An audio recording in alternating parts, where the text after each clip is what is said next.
Hello, I am Ronan Chris Murphy, and welcome to wherever you're watching this video. In my weird, kind of long, twisted career in audio and music, I've got a few small, interesting footnotes in history.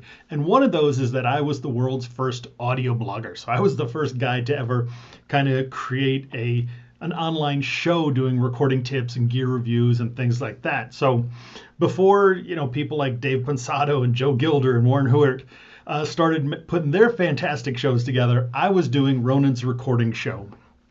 And that was so long ago that the underlying technology I used to host videos and stuff is obsolete. And that whole website is a mess right now. One of these days, I'll try and kind of get that back together and, pick some of the cooler episodes and try and repurpose them. But again, I'm definitely not the best, but I was the first. And so that's an interesting footnote in history. But why do I mention that? Well, I mentioned that to tell you about early on when I was the first guy doing this. I'd do a new episode. The internet would just light up with people talking about it.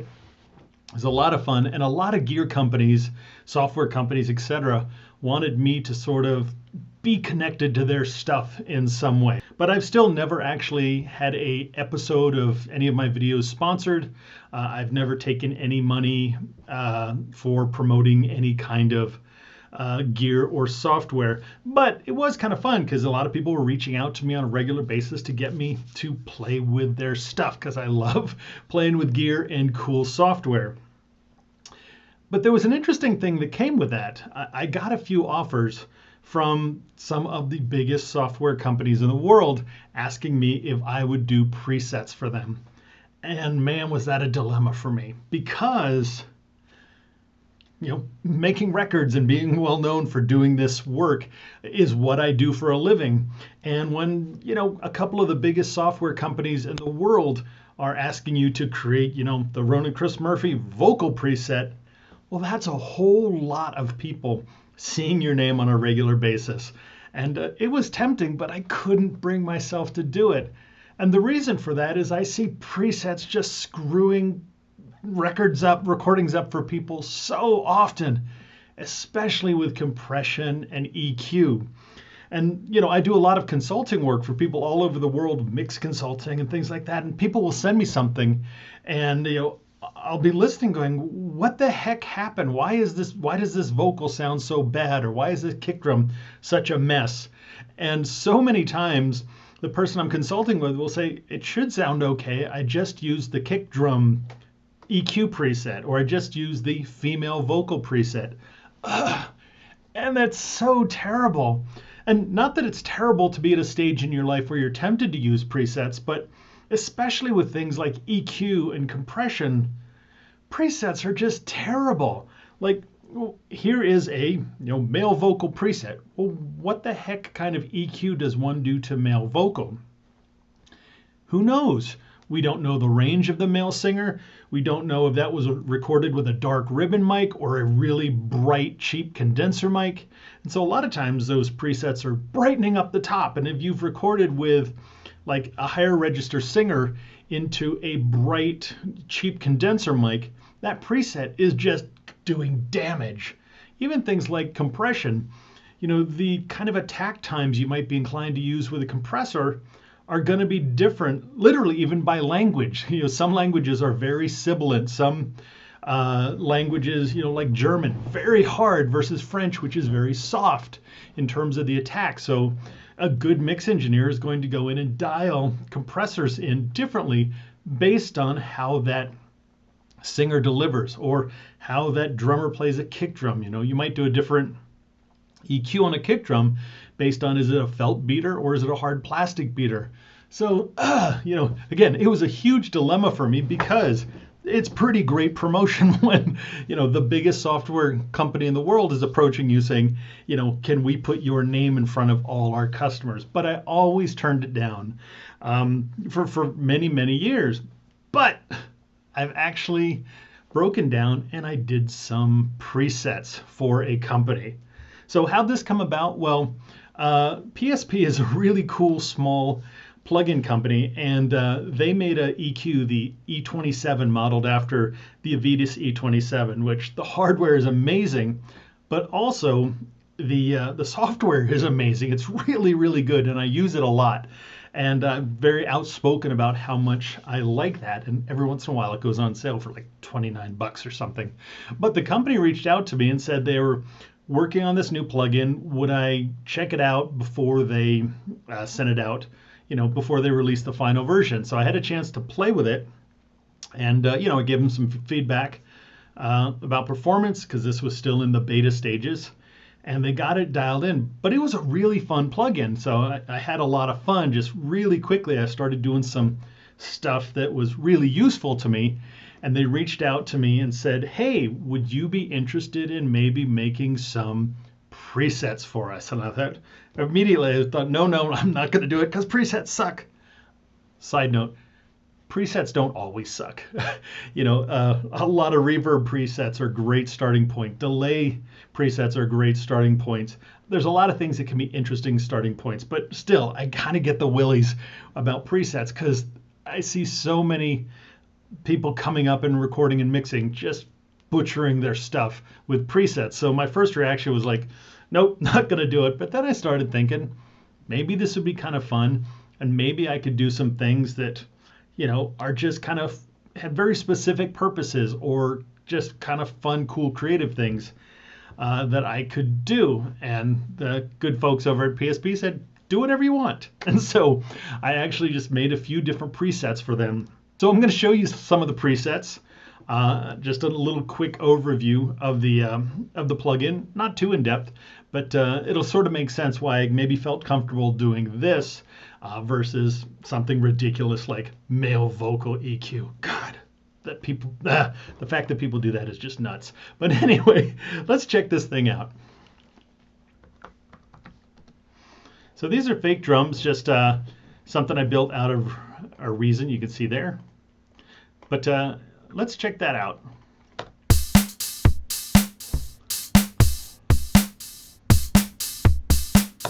And that's kind of okay. I mean, I spent probably a total of 11 seconds dialing that in. But one of the things with fake drums is sometimes you want them to feel a little more organic. Sometimes you want them to feel really fake. But one of the things with sort of fake drums built from samples, especially when you're trying to use them in Americana or rock or something that funk that wants to feel more organic, sometimes it's just sort of too clean and accurate. There's not enough smearing going on. And so I made this preset here with the PSP Saturator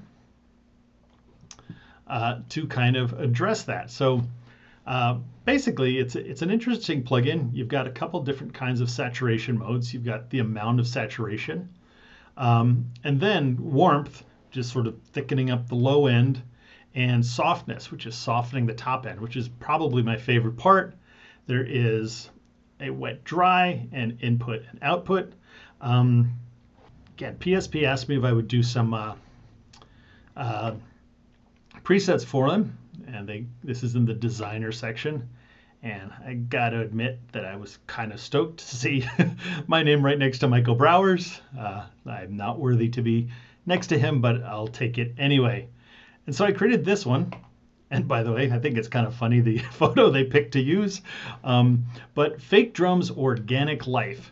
And so what this one has done here, what I've done here is driven a lot of saturation into it, and a lot of sort of low-end oomph and kind of softness to squish up the top. So it's actually fairly aggressive, and the idea is that it will smear and distort things a little bit. Probably not something you want to do 100%. You can either run it in parallel or use this mix control here. But let me just show you in and out.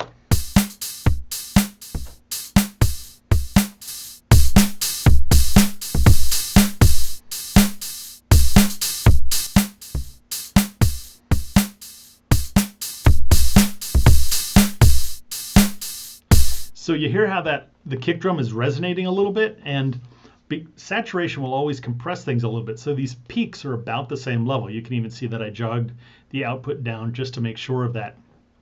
But all of a sudden, the hi-hats get a little softer and squishier. The kick drum resonates and breaks up just a little bit. And when a real drummer is playing on a kit, a lot of that stuff naturally happens. When you hit the kick drum, the floor tom is resonating a little bit. The different drums are bleeding into each other a little bit. So I came up with this one. I'll play it for you one more time. Now.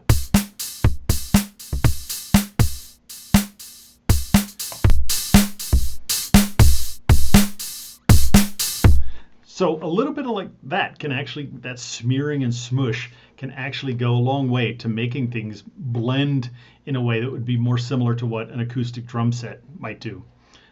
Here's another kind of goofy one I did. So the Chapman Stick, really cool instrument, kind of tricky to record at times. But this is Tony Levin, probably the most well-known Chapman Stick player. And this is him playing on one of my tracks. And check it out. This is just the amp raw, mic on the amp.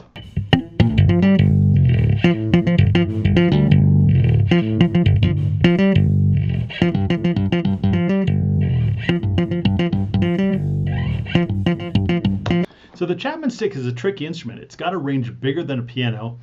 And the hallmarks of it are big, rich, kind of punchy low end. But because it's a tapping instrument, sometimes it can get really spiky and hard. And so when you want to push it forward and brighten it up, sometimes it can be a little too crazy. So I created a preset that's designed to make the Chapman Stick full and warm. So Chapman Stick full and warm. And let me show that to you in and out.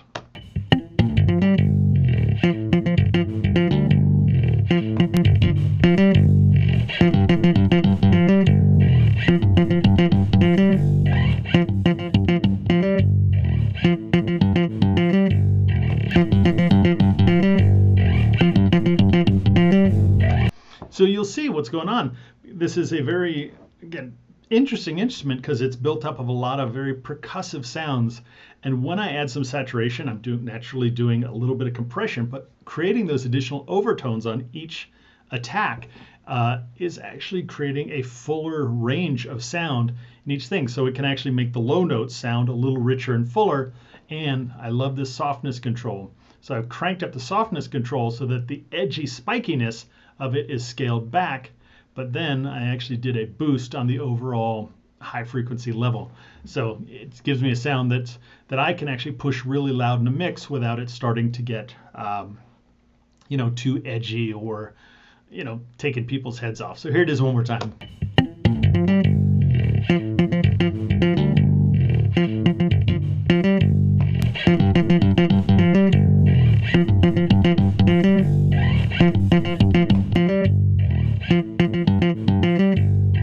Yeah, so a sound like that is going to naturally sit a lot better into a mix. And I'll just run you through a couple of the other fun things I did. One is here's a track from the new album by Gwar that actually just came out a few days ago. Here's the room mics on the record, but this is just the room mics. This is as they were recorded. And if you listen to the new album, it's called The New Dark Ages. A big part of the drum sound on that record is actually the room mics, which is a little different for a lot of modern metal. But Gwar has such a great drummer. I'm always trying to push to capture as much of his sound as natural as I can. So this is just the room mics.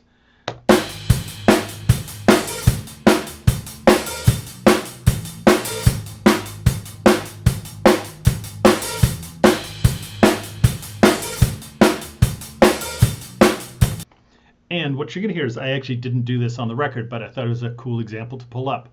I created a preset called Massive Drum Bus Massive Mojo. And the idea is if you're bussing all the drums together, which is pretty common in rock and pop stuff, this is a thing that you can add just to give it some thickness and gushiness, and not something you'd probably want to do at 100%. But this is where the mix knob comes in very handy. So I'll just play you bypassed and then put it in. And so what you want to be listening for is, I've intentionally crunched it up a little, intentionally made the low end a little more resonant. Resonant? Yeah, there we go.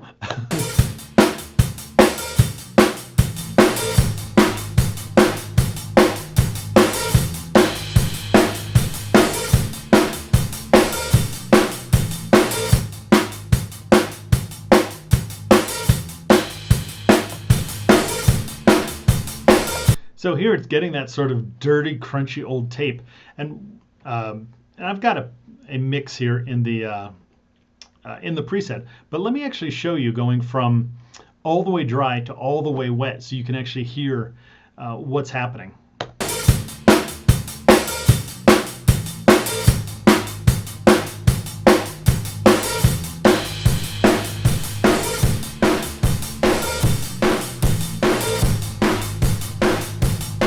You hear once we hit 100%, that actually sounds kind of ridiculous.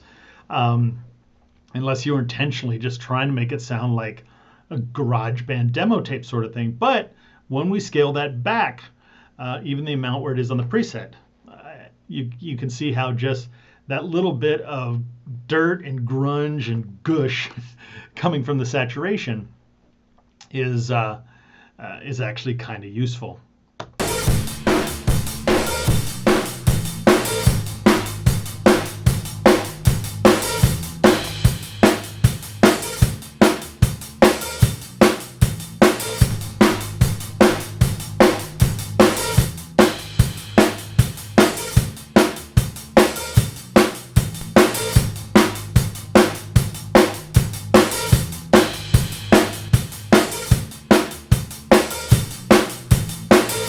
So you'll notice here, even just this little 35% wet, it goes from a fairly natural, roomy drum sound, and just adding that extra bit makes it sound a little bit more live, a little bit more exciting. That's not good or bad, because sometimes super clean, articulate drums is just what the music wants. But sometimes there's an energy that comes from just the room freaking out a little bit more. And you can do similar things with aggressive compression, especially compressors that saturate a little bit. But this is just another interesting tool that allows me to do these things in a way that's different than what I can do with my other compressors or even my other tape emulations.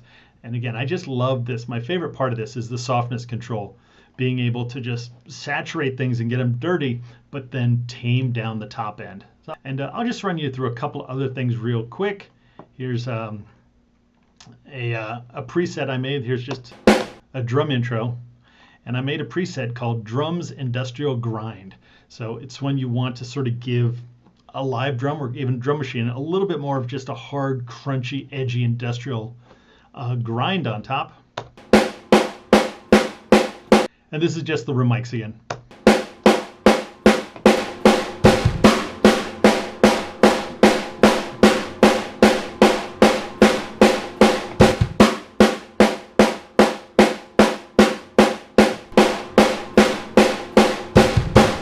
One other preset that was pretty fun, Vox Punk Attitude. And this is just something where a lot of times when vocals, maybe feel a little mellow, or like you're trying to get energy into a vocal, saturation is a way that can make things have more edge, more intensity, more energy. And so this has allowed me to kind of go in and, I've created both saturation, but also did a pretty aggressive boost on the top. But again, doing that same trick of kind of softening the top. So we get this very forward kind of punk energy thing, which of course you could work on any style of music. Like great examples, Dave Pensato's amazing mix on Get the Party Started by Pink. Listen to that vocal. It's insane how aggressive and distorted he made that vocal and how perfect it is in that song. So I'll just show you this real quick.